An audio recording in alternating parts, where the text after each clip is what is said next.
It's in Jesus' name, Amen.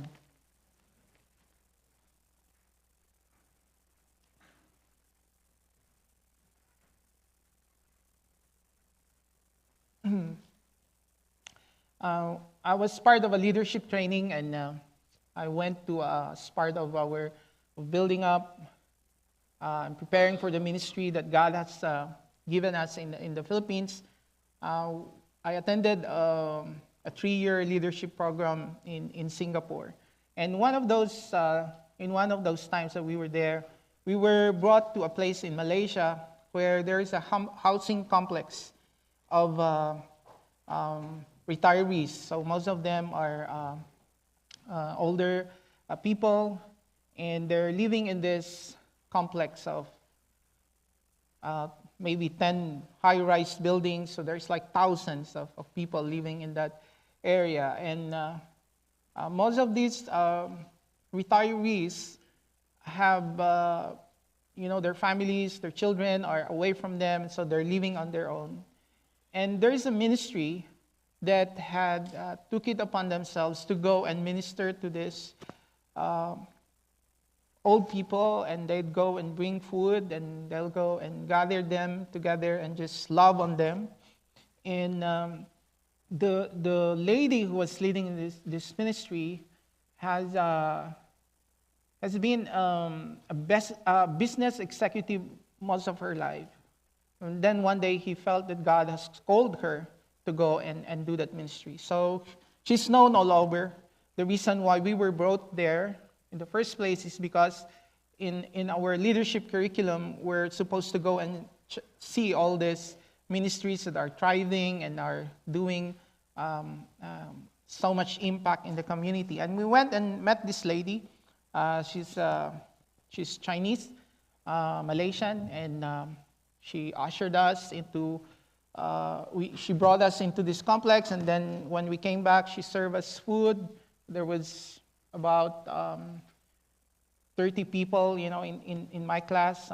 Was able to brought, I was able to bring Ashley and my daughter when on that particular part of the training. And while we were there, afterwards, before saying goodbye, I went to this lady, and I told her we're from the Philippines and how much we're so grateful to be there and just witness what she's doing.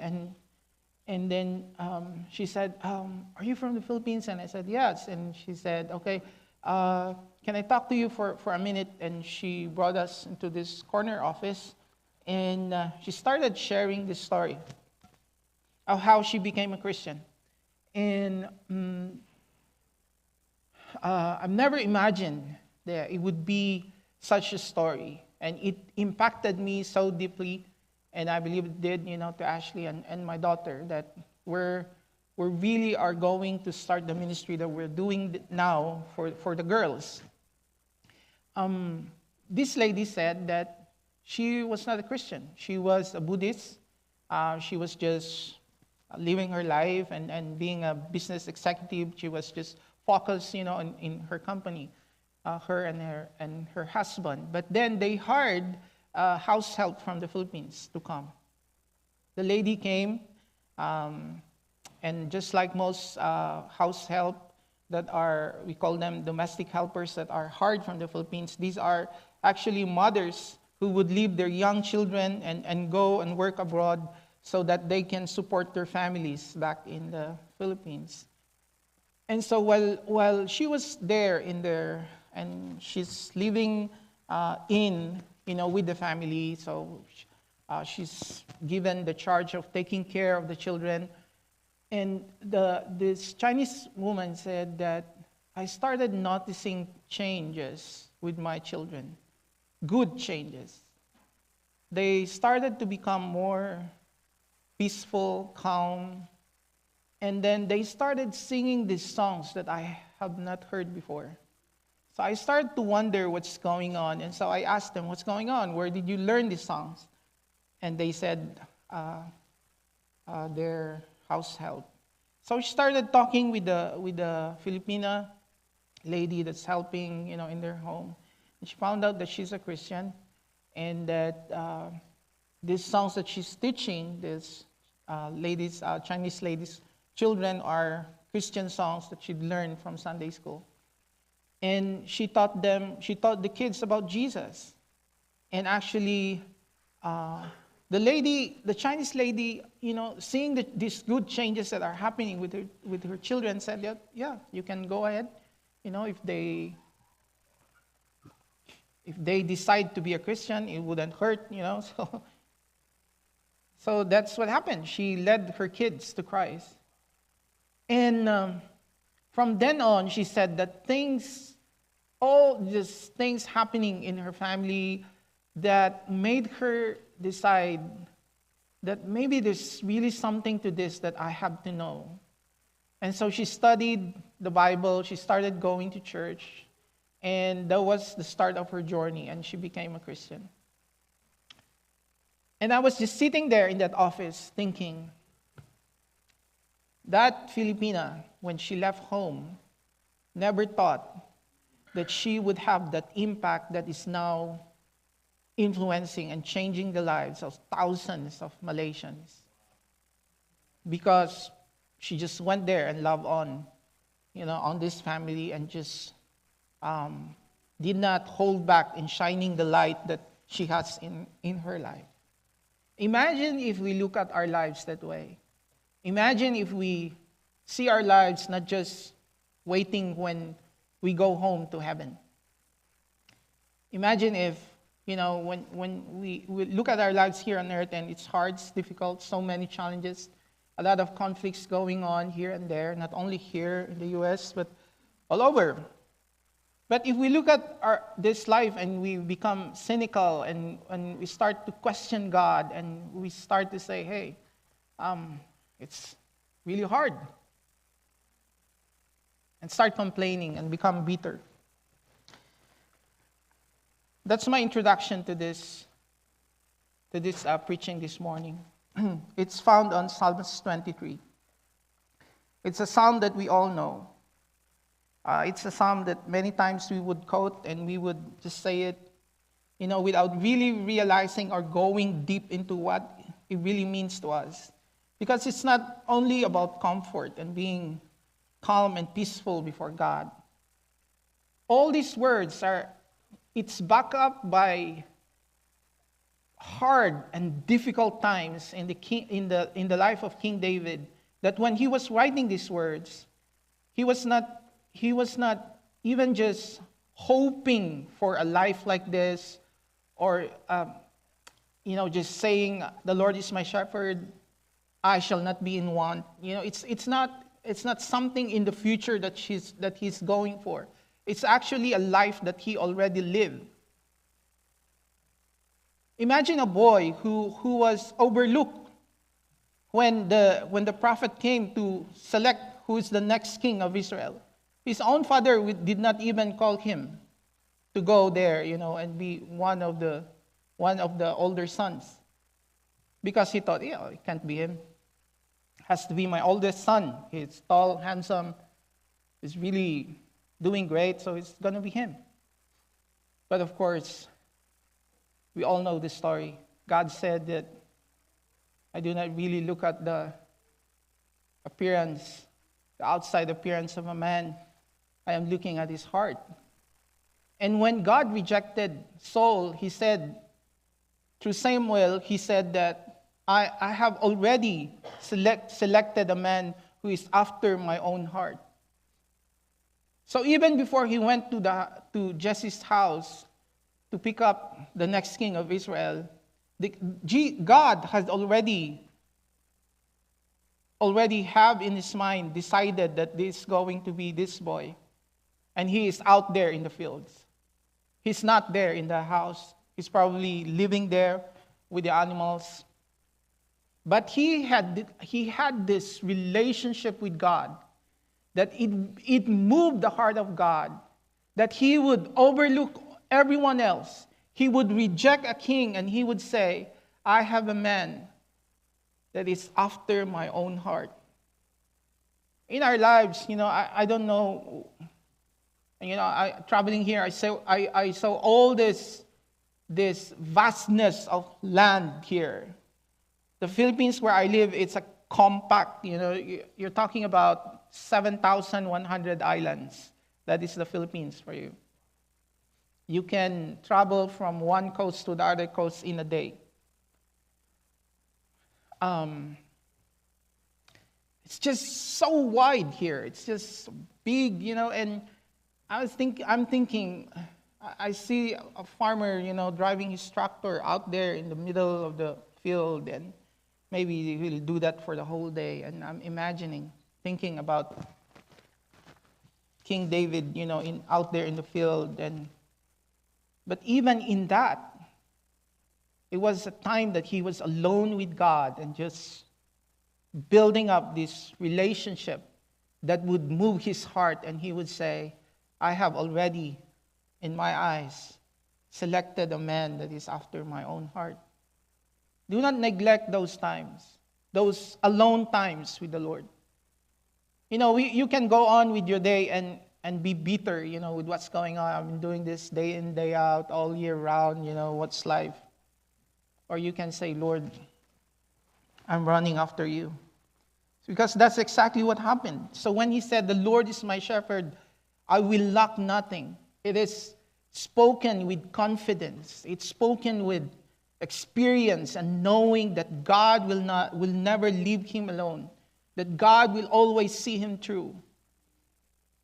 It is backed up with more than 50 years of just knowing that God will always be there for him.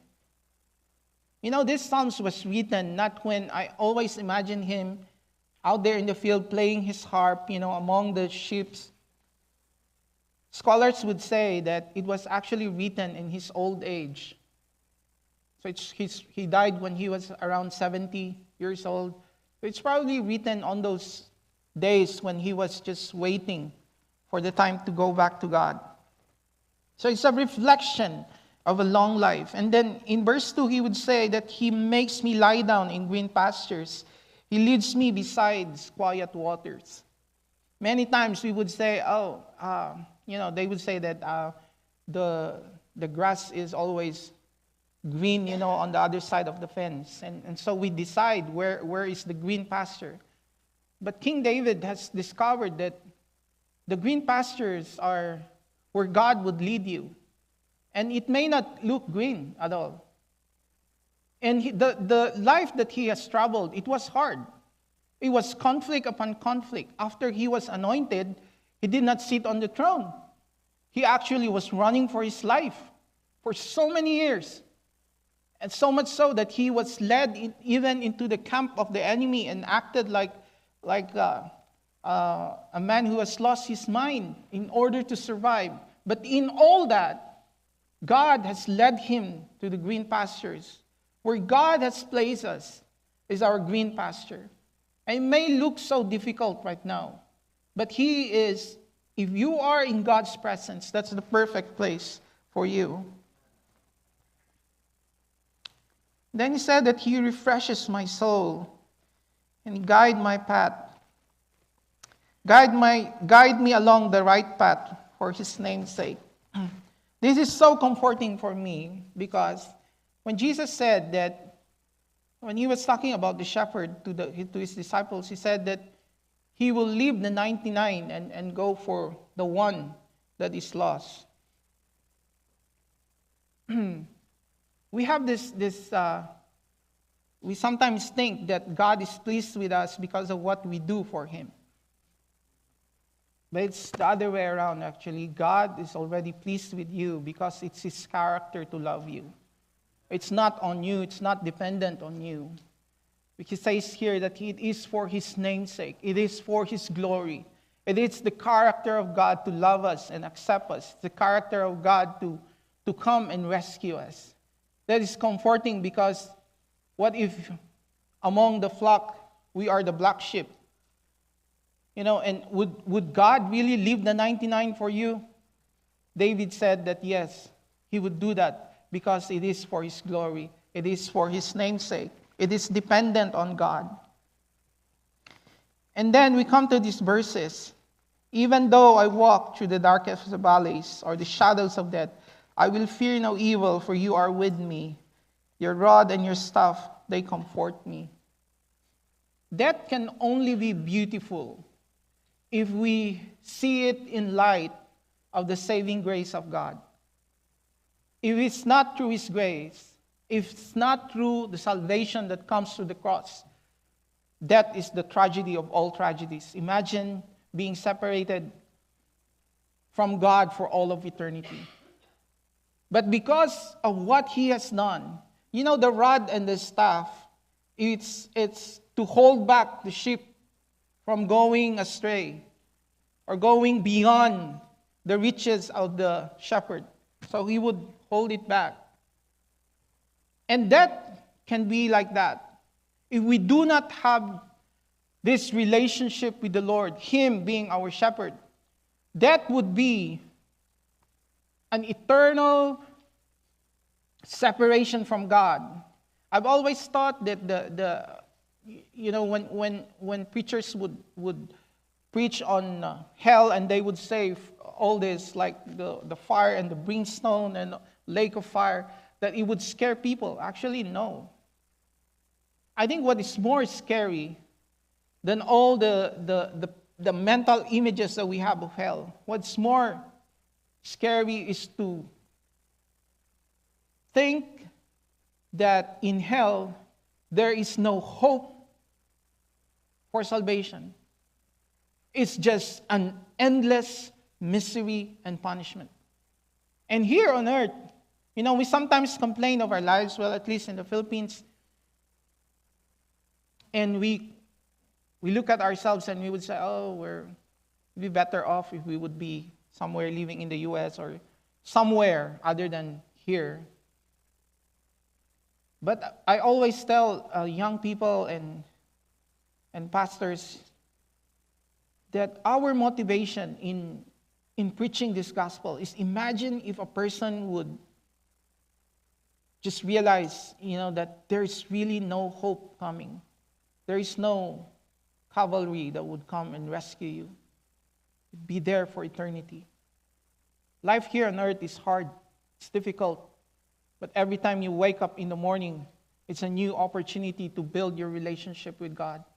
And I think that's an amazing gift that we have in this life. You prepare a table before me in the presence of my enemies. You anoint my head with oil. My cup overflows. Surely your goodness and your love will follow me all the days of my life. We look at all these verses from verse 1 all the way to this. It is always God doing something for us. It is always God doing something for David. He was the one who selected him. He's the one who has led him through and made, and just his presence being with him all the days of his life. And at this point of King David's life, he just realized that everything that happened, the triumphs, the failures, when he has sinned and walked away from God, and when he was restored, being confronted of his sin, all of this, he just knew that upon reflection, that God's hand has always been on him and giving him favor and just leading him through. And I don't know about you, no matter how hard you think your life is, or you're going through right now, you just have to realize that God has always been there for you. Never left you, never forsake you. That's what His word says.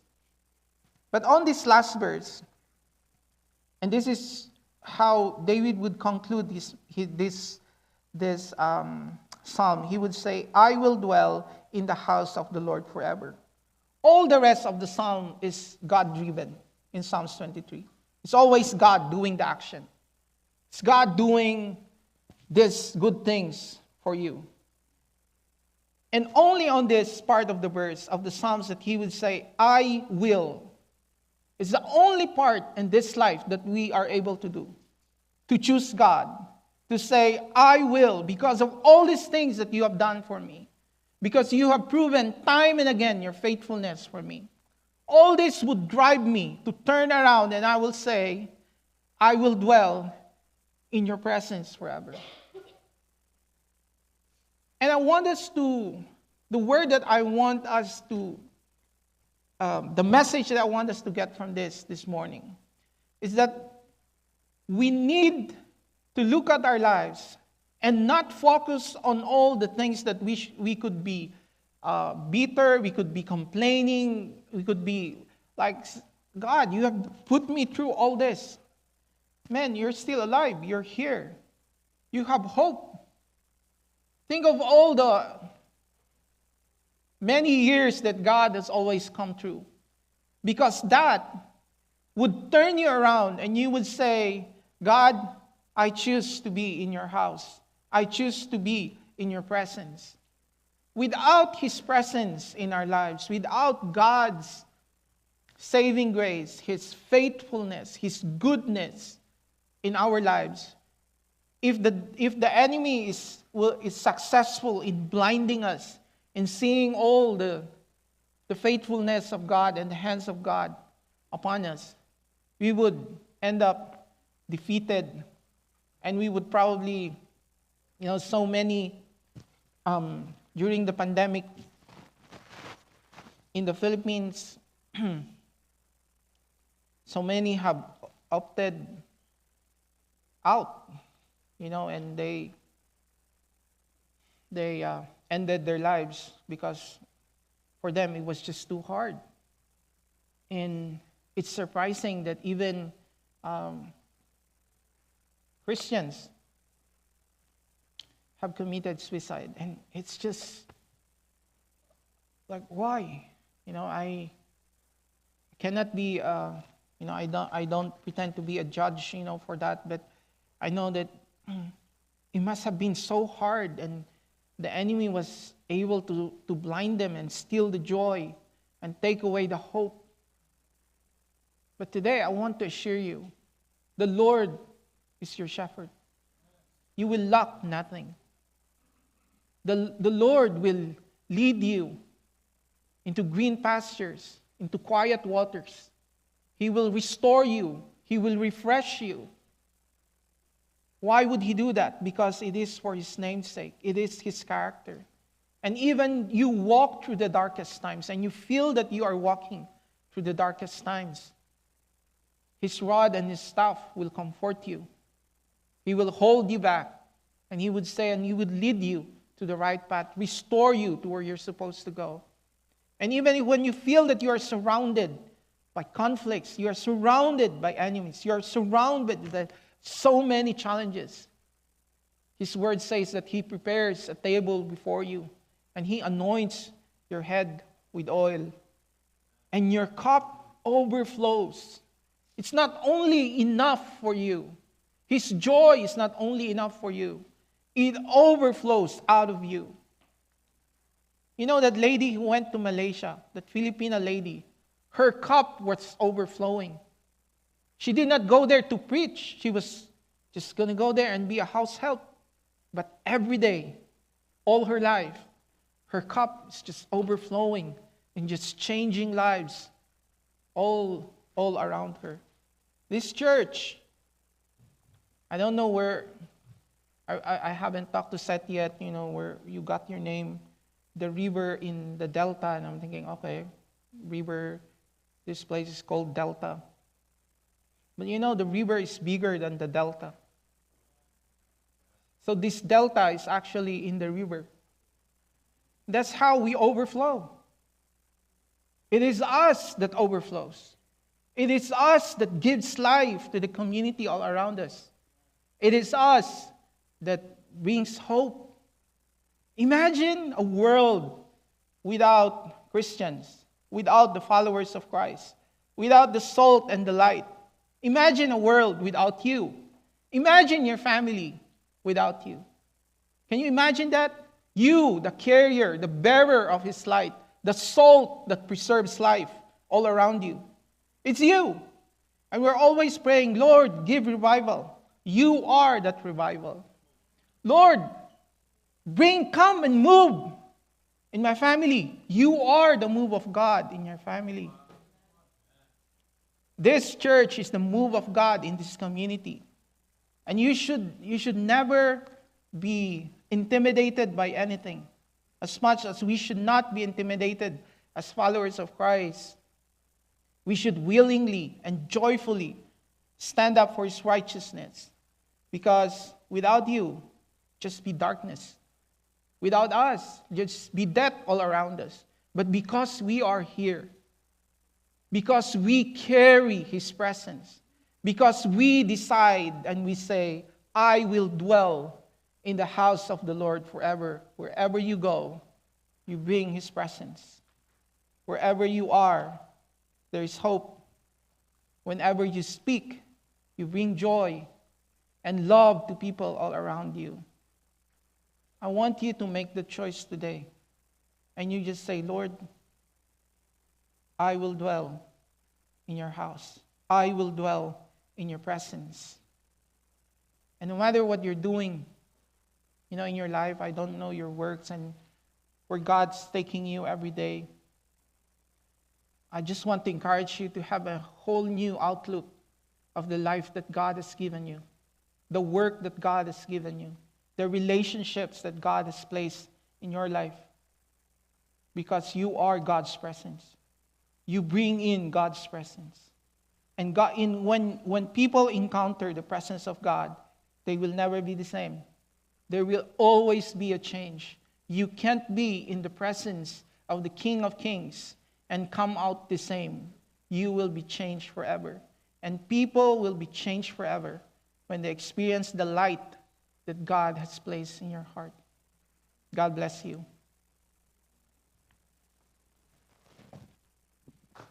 Amen.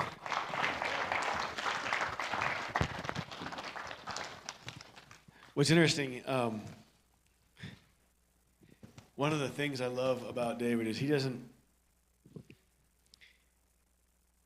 come here and have this, hey, I want you guys to look at what I'm doing in my ministry, so I'm just gonna lay it out there for you. When he says he's got a ministry school, he has a school that raises up and releases ministers. It's not just, hey, come to my school and whatever. He's sending out pastors all the time to areas that you and I would be afraid to go, like rice fields with 5 people. Right, that's hard to have a church. It takes faith. He's got guys who are hungry to go share the gospel there. He's got guys going into the jungles. He's got guys going everywhere. He's an apostle, a true apostle. In fact, he's the child of the guy who would go share the gospel in one of those like native G-string things, at the spear and the whole. That was his dad. So he's been doing this for a long time. I asked him if he'd bring me one of those outfits so I could wear it for you, and he was like, no. Bless the Lord. So when he begins to talk about the Lord is my shepherd, God, I need you to be there for me and let me know that I'm okay and that you're for me. He's walked this road. When they were sitting in their home being built and the typhoon came through, was it 4 years ago? And almost completely wiped out all the work they had done. I remember I was in my office, this one, when they called. And we began to just go to war for it. Because they've seen and walked through things that were hard. And one of the benefits to having a relationship with that kind of person, a true apostle, someone who actually is doing work, releasing it, and has evidence of that, is when they come and they say, hey, God is for you. It's not talk. There's proof. When they say, hey, he's my shepherd and I will not be in lack, it's because they've stood in a place of faith and said, I know that God will provide for his vision and I will not be moved from this place. And this morning, I feel in my spirit that there are just some of us who are like, I just need to know that God has me. Well, as Brendan begins to play a little bit, I'm just going to invite you to come, and we're just going to have a time of ministry. If you would like them to pray for you, or Angie and I, or just anybody, just come and just say, hey, this morning, I know the Lord is my shepherd. This morning, I need him to be there with me. I feel like I'm out in the fields by myself, and I don't want to be there anymore. I need him to be with me. If that's you this morning, I'm going to invite you to stand up with me. We're just going to hang out for a few minutes. I'm just going to invite you to have the opportunity to come and allow yourself to get loved on, because that's why we're here.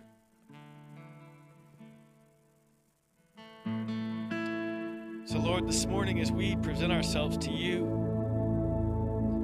Lord, as we allow you to begin to pour out love for us, would you just begin to stir in our hearts so that we could know that you're our shepherd, that you invite us to the table in the presence of our enemies, and that you are for us in so many ways. And all we have to do is choose to be in your house. Choose to dwell with you, because you know what's best for us. This morning, if you're like, hey, you know what, I know that I just need someone to love on me, because there's nothing wrong with needing to be loved on, by the way. It's not like, you need something. It's, hey, we just want to invite you to have that refreshing love and touch from the Lord. So if you're here this morning and you're like, man, I need that, I'm just going to invite you to come and be bold about it.